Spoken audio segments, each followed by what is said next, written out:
사회적으로 핫한 이슈를 키워드로 알아보는 핫키워드 시간입니다. 함예진 캐스터 안녕하세요. 안녕하세요. 네, 우길기라 불리는 일본 전범기는 사회적 이슈로 떠올릴 때가 많죠. 일본이 과거 태평양 전쟁을 일으켜 아시아 여러 나라를 침공할 때 사용한 깃발로 일본 군국주의 상징으로 받아들여지기 때문인데요. 이런 우길기를 그것도 억지 주장으로 포장해 놓은 내용까지 더해진 영상을 유튜브 중간 광고로 한국에서 본다면 어떨까요? 핫키워드에서 짚어봅니다. 네, 일본의 민간 극우단체도 아니고 일본 외무성이 공식으로 만든 거라고 하는데 문제는 어떤 내용을 담고 있느냐인데 어떤 내용인가요? 네, 일본 외무성이 공식 유튜브 채널에 올린 건데요. 한국어를 비롯해 9개 국어로 제작됐는데 우길기는 일본 전통 문화로 세계가 널리 쓰는 문양이라며 좋은 뜻으로 포장한 겁니다.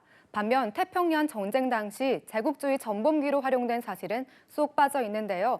문제는 이뿐이 아닙니다. 2010년 서울 주의공 정상회의 로고는 청사초롱에서 따온 겁니다. 네, 설마 이것을 우길기에서 형상화했다 그렇게 우기는 건 아니겠죠? 설마가 사람을 잡죠. G20 정상회의 로고까지 우길기 문양을 쓴 것이라고 억지 주장을 펼치고 나섰습니다.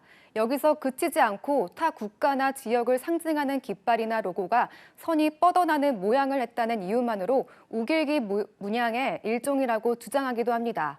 영상은 그 예로 북마케도니아 공화국 국기, 미국 애리조나주, 베네수엘라 나라주 주기를 제시하면서 우길기가 세계 여러 나라에서 받아들여져 사용되고 있다고 설명하고 있습니다. 네, 그런데 최근 다른 유튜브 영상에도 광고로 자주 노출이 되면서 왜 한국에서 이런 광고를 봐야 하냐 이런 목소리가 나오는 거죠. 네, 침략 전쟁에 사용된 제국주의 전범기라는 사실을 철저히 숨기고 왜곡한 건도 문제지만요. 특히 피해 국가인 우리나라에까지 우길기를 버젓이 광고하고 나선 건 일본의 제국주의 침략을 정당화하려는 시도라는 비판이 거센 상황입니다. 네, 우길기를 활용해서 이렇게 광고를 하는 건 어떤 제재를 받지 않는 건가요? 네, 한국 등 일제 피해국에서 우길기는 전범기로 관주돼 금기시되는 반면 일본에선 합법적으로 광범위하게 사용되고 있기에 법적으로 막을 방법이 마땅치 않은데요. 유튜브는 차별이나 폭력을 조장하는 부적절한 콘텐츠에 광고를 금지하고 있지만 우길기 홍보 영상에 대해서는 아무 의견을 내지 않고 있습니다.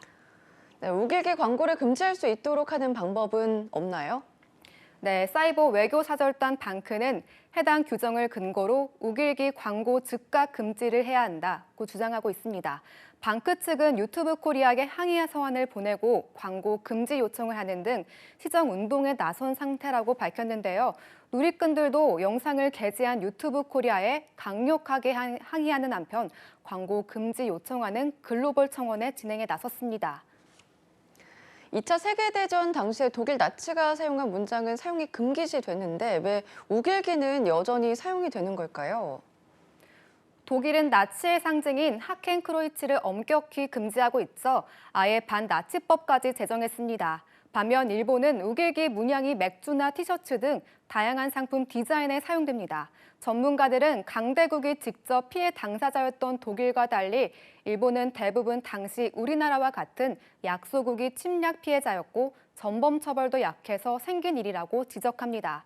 일본의 국제사회 영향력이 크고 일본으로부터 직접적 피해가 없는 서구권이 우길기의 심각성을 상대적으로 덜 느끼는 상황에서 단기간 이 문제가 해결되는 건 어렵다는 관측이 나오는 이유입니다. 네, 갈수록 노골적인 일본의 우길기 선전에 말문이 막히는데요. 하루빨리 유튜브에서 필요한 조치를 내렸으면 합니다. 지금까지 핫키워드 함예진 캐스터였습니다. 고맙습니다.